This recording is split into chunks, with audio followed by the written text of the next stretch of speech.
Hey, how's everybody doing today? Hopefully you're well. We're going to dive into why do I seek approval? And this may relate to you if you find yourself in life in situations where you maybe that's a question you've asked yourself. Do I engage in approval seeking behaviors? Is that connected to my mindset? Why do I do this? So we're going to go through a little sequence, if you will. We're going to go through why we do this. Why do I seek approval? We're going to do some key questions to really help us understand if we do seek approval, and then a couple of strategies that you can utilize to help you understand that process so you can kind of break out of it. All right. So the first part, as far as why we seek approval, I think this is really important to really look at it in a very genuine way with open eyes.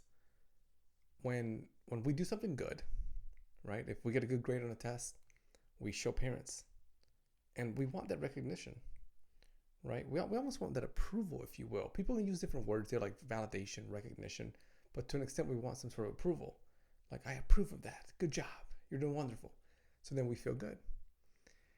And again, it's important to look at that to just see how easy it is to go in the wrong direction. And the wrong direction meaning that I'm that same student. I get a good grade and I don't feel good about it, right? My self-esteem is low. My self-confidence is low. I don't feel like I don't feel what you would assume that I would feel. I don't feel like that sense of I'm strong, I'm empowered, I'm doing a good job, I've got my life together. So then I take this test and I show it to maybe my parents. And a test is an example. This could be all sorts of things for different people in different areas of life. And then I wait. I wait to see what my parents say. And what I'm looking for is I'm looking for their approval. I'm looking for them to give me something back. Maybe to say, yes, we're proud of you. So then that moment I'm proud of me. But before then I wasn't. And maybe the dynamic of the whole situation is that I live in this home. I live in this home where the only time that mom and dad give me recognition is connected to what's happening there. It's connected to me seeking that type of approval. The only time that I see them show love and show that they're proud of me is whenever I show up and excel in that academic area. Doing a good job on that test is an example. And that right there creates, if I'm that child, it creates at an early age this sense of low self-esteem, low self-worth, all your three self-esteem, self-worth, self-confidence, all low. It creates this sense of I have to do something to earn something. And that part, the element there is strongly connected to why we seek approval. And that's one example. There could be many more.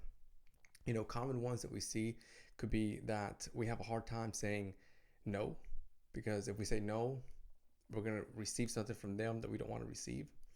It could be that we find ourselves in a space where everyone's sharing a certain opinion, but I don't agree on that opinion. But I don't share that because I don't want that negative feedback from them. So that kind of gives you an idea of why we seek approval. What I want to do now is I got a paper in front of me, so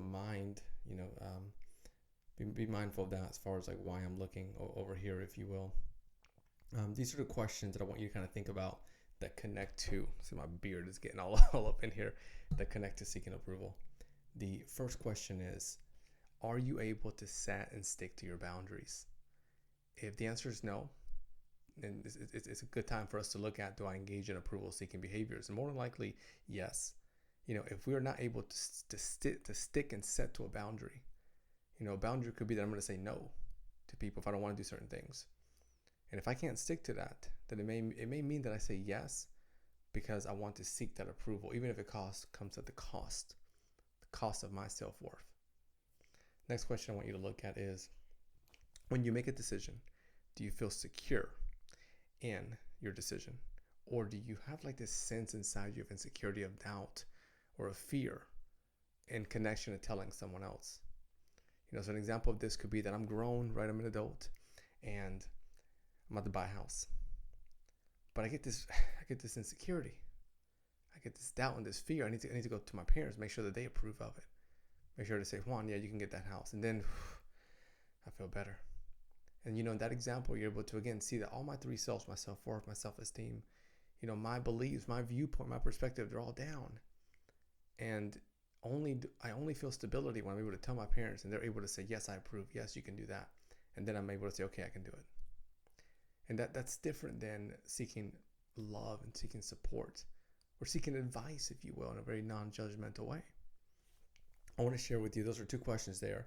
So I want to now share with you a couple of areas that are really connected to seeking approval. One of them is low self-esteem, and we talked about that one. And your self-esteem is where you are looking at how you view yourself, how you feel about yourself. I like to get in front of a mirror as an activity and then look at what you see. Are you able to say, I love me? Are you able to say, I feel empowered, I feel connected to me?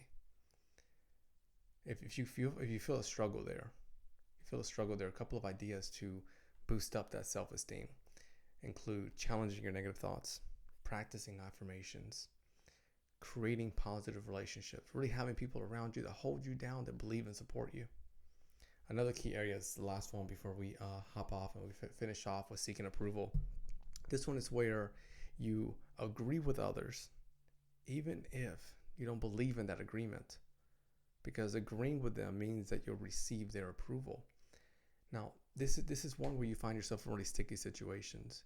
You could be around a lot of individuals and they could be sharing their viewpoint and their belief. And in the back of your mind, you're like, I don't agree with this. I don't stand behind this. This is not my viewpoint. This is not my perspective. This is not my belief.